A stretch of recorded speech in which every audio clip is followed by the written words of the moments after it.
My topic actually is regarding dyslipidemia among patients with HIV. So Dr. Kate mentioned about metabolic complications. Metabolic complications is a broad topic. And so we actually decided to just, for this talk, to limit it to management of dyslipidemia among our patients with HIV. So these are my disclosures.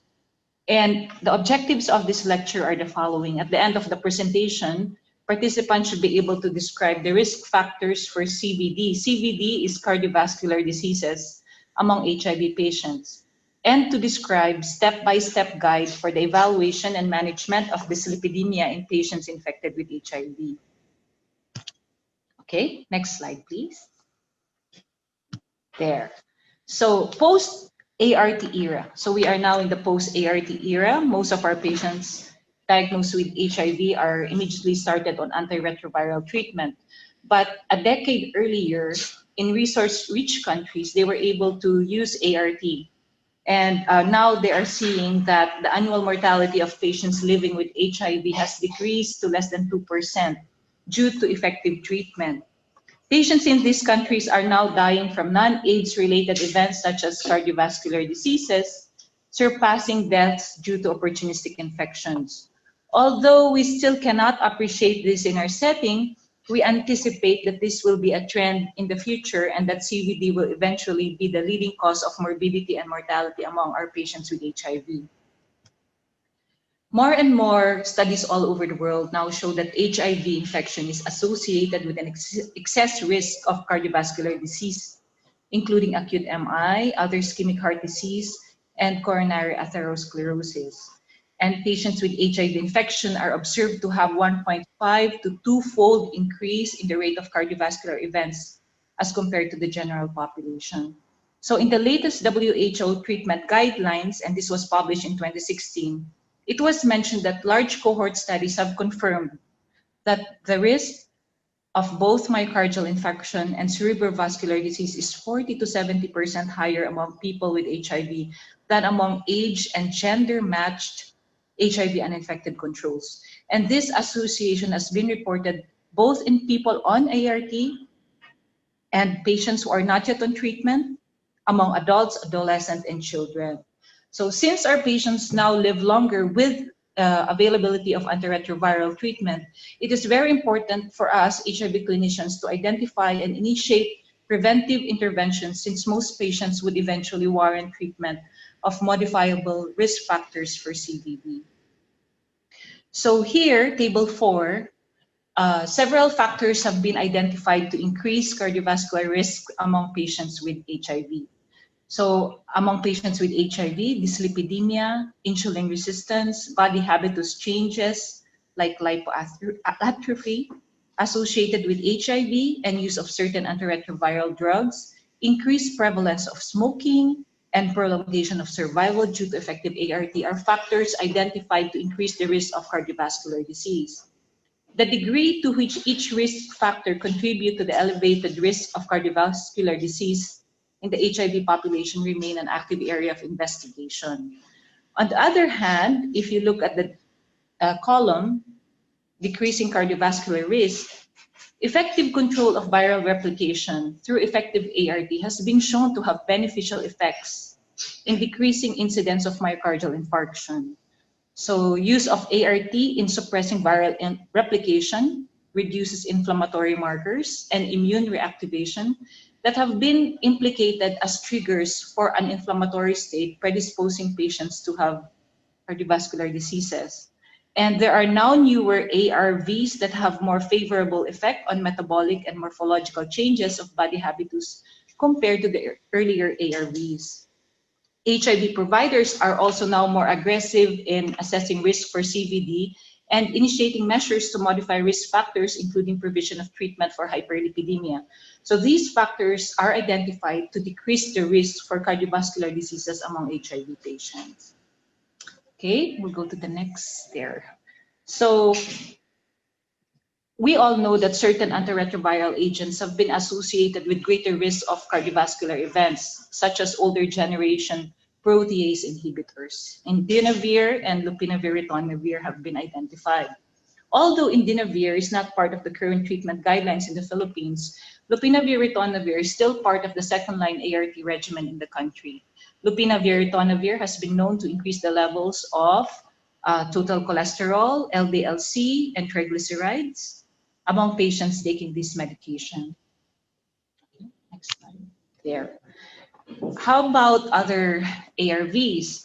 Although to a lesser extent compared to the protease inhibitors, non-nucleoside reverse transcriptase inhibitors also affect the level of the lipids, as you can see in this slide. Can you hear me properly? Yes, we can hear you.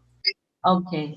So recently, the Department of Health released it doesn't show very well here, but this actually is just a picture of the guidelines that was recently signed by the Department of Health Secretary on the treatment of HIV patients in the Philippines.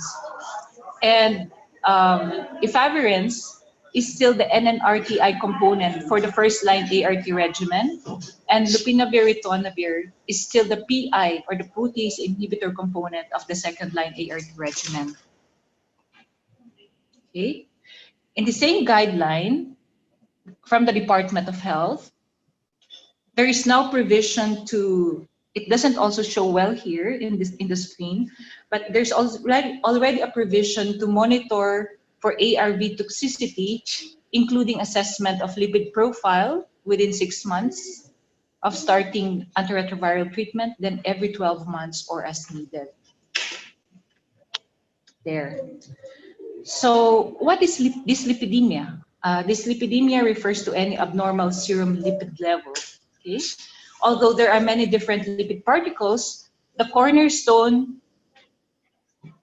of lipid therapy has traditionally focused on low-density lipoprotein cholesterol, or the LDLC, due to its association with CVD. The lipid profile, if you look at the slide, when we request it, would always include results for LDLC, HDLC, triglycerides, and total cholesterol. Okay. Okay. So for management of patients with HIV and dyslipidemia, the 2016 WHO HIV Treatment Guidelines included already a recommendation that assessment and management of cardiovascular risk should be provided for all individuals living with HIV according to standard protocols recommended for the general population. This is conditional recommendation with very low quality of evidence. And the reason why they mentioned that we should be using protocols recommended for the general population is because of absence of specific guidelines for HIV patients. So we should just have to keep in mind that when we use guidelines used for the general population to manage patients with HIV, we might be underestimating the CVD risk of our patients.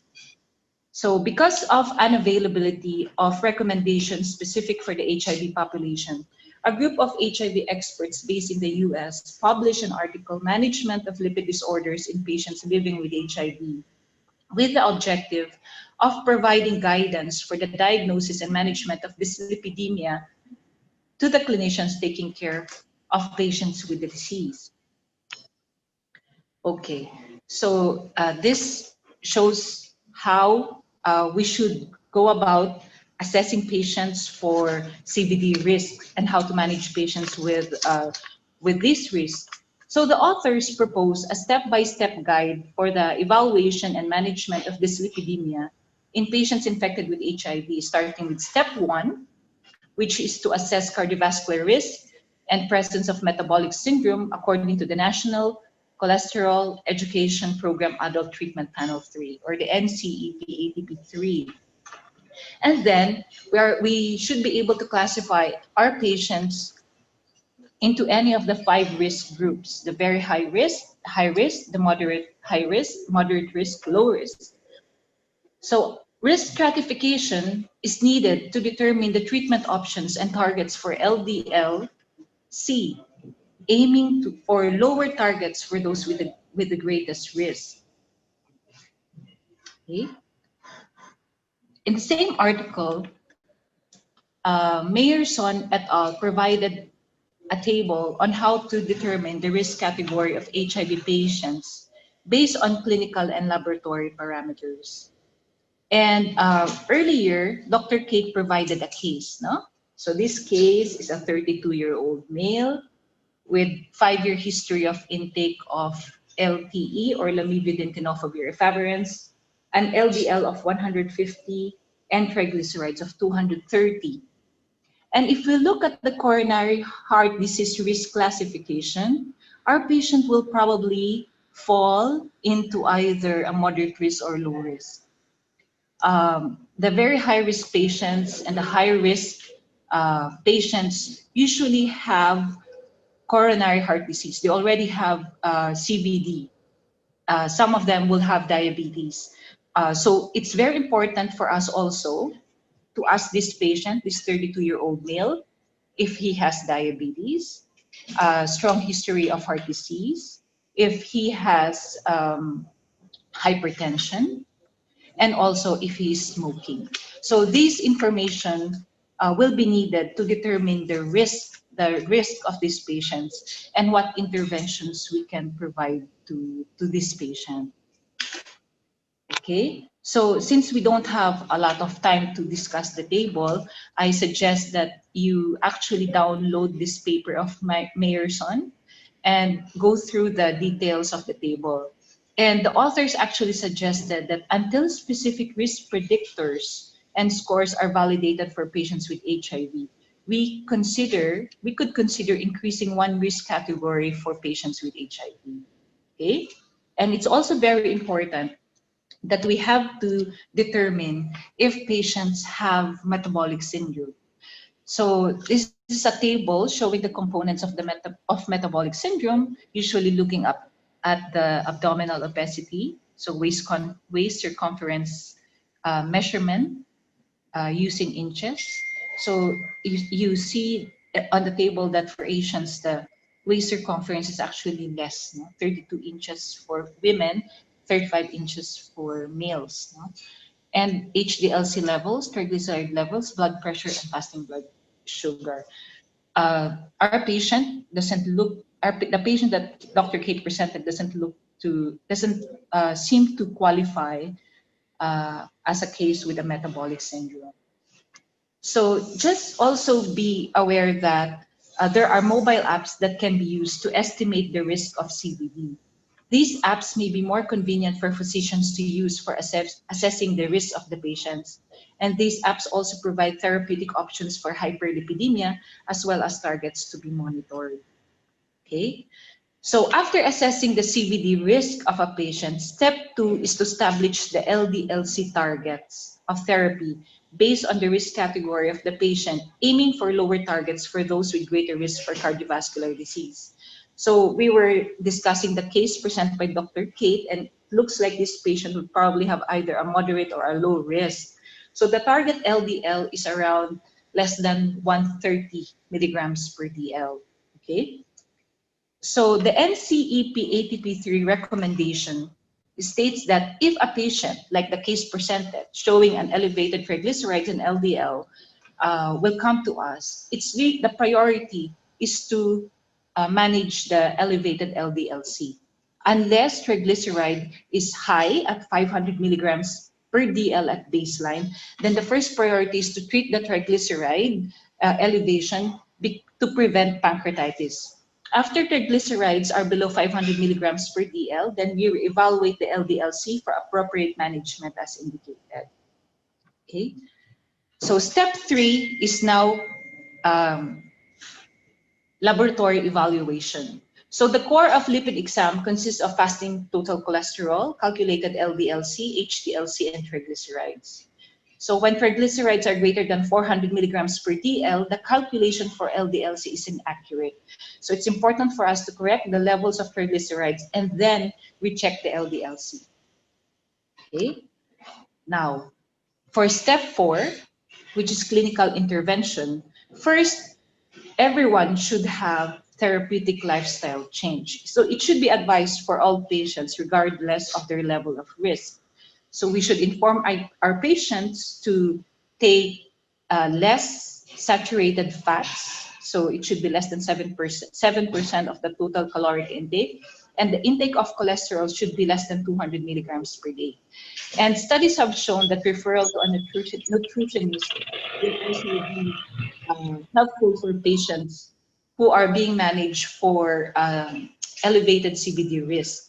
Weight reduction should be advised if indicated, increased physical activity, as well as cessation of smoking. So these are very important interventions that can actually decrease the CVD risk of our patients to even as high as 20%. Okay? If the patient would need to have treatment for elevated LDLC, statins or HMG-CoA reductase inhibitors are the most widely used and research medications for the treatment of dyslipidemia. So you're all familiar with the statins. Statins primarily lowers LDLC. They have a modest effect on raising HDLC and lowering triglycerides. In addition, statins also improve endothelial function, decrease platelet aggregation, and reduce inflammations.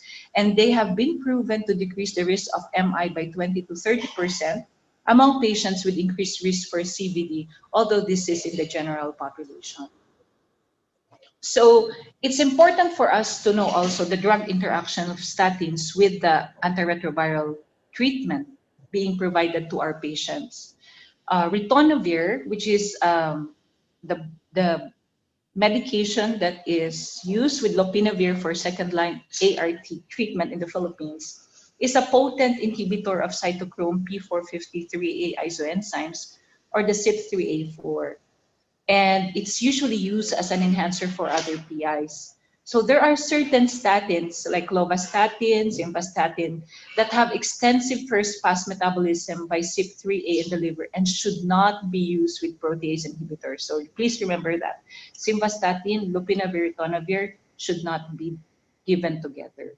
So for patients on lopinavir and ritonavir, we should use the lowest starting dose of atorvastatin and titrate carefully. Atorvastatin undergoes less first-pass metabolism by CYP3A, and doses up to 40 milligrams may be considered safe, but it's always advised to use the lowest dose, which is 10 milligrams per day.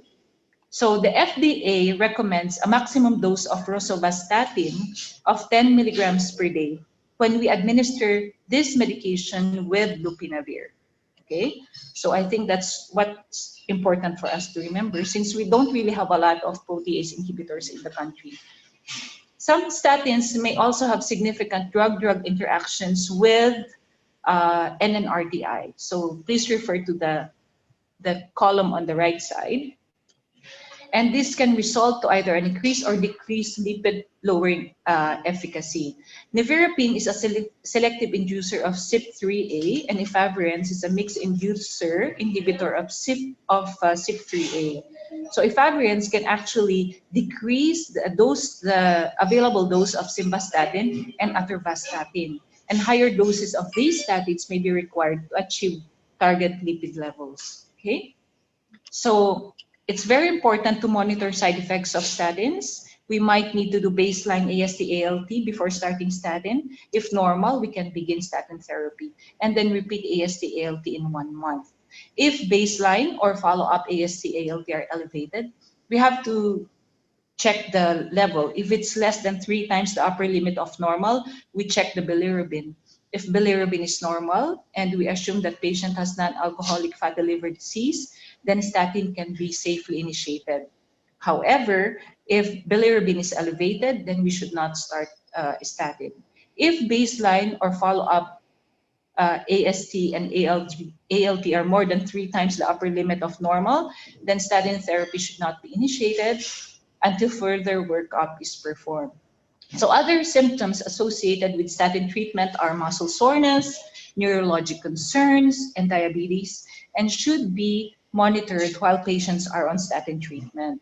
Okay, so you might have read the relation that there are reports of diabetes and insulin resistance among patients on statins, It is not known if patients with HIV, where insulin resistance is more prevalent, have a greater risk for developing manifest diabetes during use of statin.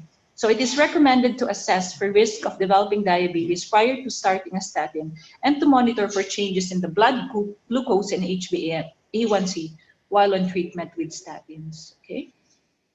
You might be asked by your patients who cannot tolerate statins if there are other medications to lower LDLC. And one medication that we actually use is ezetimibe. Niacin can be used, but there are side effects if we use a higher dose of niacin.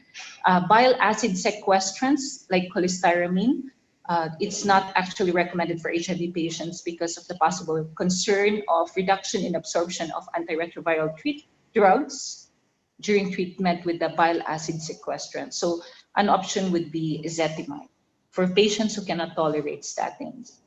Okay, so this patient presented earlier also have elevated hypertriglyceridemia, but it's not very high, it's only 150. And this can be corrected by lifestyle modification, cardiovascular risk reduction through weight loss among obese patients, exercise, and avoidance of concentrated sugars. And for diabetics who are also at risk for hypertriglyceridemia, strict glycemic control is mandatory. It's very important for them to have good glucose control. However, if triglyceride level is more than 500 milligrams per DL, there's a high risk for pancreatitis, so medication is indicated. Okay, so what treatment can be given for hypertriglyceridemia? The best studied drug is fenofibrate. It's also tolerated by most patients on ART. So this is the most common drug that we use. We can also provide fish oil. And fish oil, as you know, are present in cold water fish. If you provide it as in a capsule form, you usually need to recommend 4,000 milligrams a day. Okay. High dose niacin of 2,000 milligrams is effective for hypertriglyceridemia, but the dose can also cause a lot of side effects. So with combination therapy, including the statins, fibrates, and niacin, there's a risk for elevation of liver enzymes. So it is important to use lower doses of medications, to titrate medications at a time, to check a liver function test regularly, especially if you're adjusting your medications. Okay. So number 5 and the last step would be to assess response to therapy. The maximum LDL and triglyceride lowering is evident by 6 weeks after starting therapy. If patients are not at goal, we have to titrate to higher doses or add a second drug, and we check the lipid levels in 6 weeks. The authors of this article emphasize that managing patients with HIV and hyperlipidemia is complex. And sometimes you cannot really achieve the target levels of LDLC. So what's very important is viral suppression, that's the priority. And then you just have to maximize whatever interventions like lifestyle changes that can be done to control the levels of the lipids. The 5 steps, the 5 steps for the evaluation of management of dyslipidemia in patients infected with HIV. Step 1, you have to assess the cardiovascular risk. Step 2, establish the target therapy. Step 4 is clinical intervention, and step 5 is assess response to therapy. We do this at baseline, and also you do it at every follow-up visit, since this would enable us to provide timely and effective intervention to prevent serious cardiovascular diseases among our patients. So I think that's it. That my last slide will be this one. We still really don't have any guidelines specific for HIV patients, and long-term epidemiologic studies or randomized clinical trials demonstrating efficacy of lipid medication or benefits of lowering LDL-C on cardiovascular event in patients with HIV are still needed. But until then, we can use the current guidelines being utilized for the general population. Thank you for listening.